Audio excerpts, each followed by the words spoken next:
Daily. Taste the Daily. Back to back 5 సినిమాలతో block buster hits అందుకున్నాడు నందమూరి నరసింహ బాలకృష్ణ.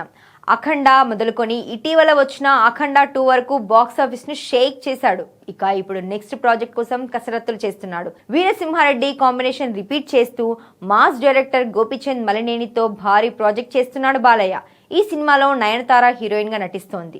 ఇప్పటికే పూజా కార్యక్రమాలు జరుపుకున్న ఈ ప్రాజెక్టు NBK 111 వర్కింగ్ టైటిల్ తో త్వరలోనే సెట్స్ పైకి వెళ్లనుంది. మాస్ యాక్షన్ అంశాలతో పాటు 2 వేరు కాలాలకు చెందిన హిస్టారికల్ స్టోరీతో చరిత్రను వర్తమానాన్ని ముడిపెడుతూ ఎపిక్ స్టోరీతో ఈ సినిమా తెరకెక్కిస్తున్నట్టుగా టాక్ ఉంది. ఒక రకంగా టైం ట్రావెల్ కథలా ఉంటుందని, బాలయ్యను మునుపెన్నడు చూడని పాత్రలు చూడబోతున్నట్టుగా వార్తలు వచ్చాయి.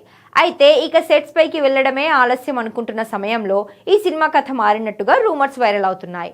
హిస్టారికల్ కథను పక్కన పెట్టి మరో కొత్త కథను సినిమాను చేయబోతున్నట్టుగా తెలుస్తోంది. హిస్టారికల్ మూవీకి చాలా టైం పడుతుందని, బడ్జెట్ కూడా భారీగా అవుతుందని మేకర్స్ ఈ నిర్ణయం తీసుకున్నట్టుగా సమాచారం. ఇప్పటికే గోపీచంద్ బాలయ్యకు మరో కొత్త లైన్ వినిపించగా ఆయన కూడా ఓకే చెప్పినట్టుగా టాక్. అయితే మరో వెర్షన్ ప్రకారం బడ్జెట్ ని దృష్టిలో పెట్టుకొని హిస్టారికల్ కథలోనే కొన్ని మార్పులు చేస్తున్నట్టుగా చెబుతున్నారు. కథని రీరైట్ చేశారని అంటున్నారు. అయినా కూడా కథ మొత్తం మారిపోయిందని టాక్. అయితే ఇలాంటి విషయాల్లో క్లారిటీ రావాలంటే ఇంకొన్ని రోజులు వెయిట్ చేయాల్సిందే.